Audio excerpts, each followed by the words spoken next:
Ang mga biktima sa bagyong Yolanda nga taga Barangay Bulwangan nga miigo sa nasod niadtong nakalabayng tuig nakadawat na usab og hinabang gikan sa Regional Office sa Department of Social Welfare and Development niadtong Pebrero 12, 2014 dito sa Barangay Hall sa nasampit nga barangay.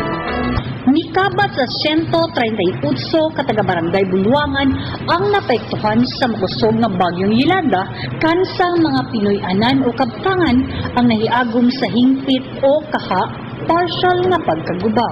Ang kadaghanan ni ining mga biktima sa Yolanda nakadawat na sa ilang hinabang dito sa buhatan sa City Social Welfare and Development apan pipila kanila wala makaadto sa opisina sa CSWD sa pagkuha ni ining mga hinabang tungod sa nakalain-laing personal na hinungdan. Gumikan niini ang CSWDO na nimuha nga mapaabot kini mga hinabang ngadto sa tanang mga biktima nga naapektuhan. Adunay 54 ka mga benepisyaryo ang nakadawat sa pinutos ni hinabang nga gikan sa DSWD Region 6 nga gilangkuban sa 3 ka kilong bugas sumay ug 15 kalatang sardinas.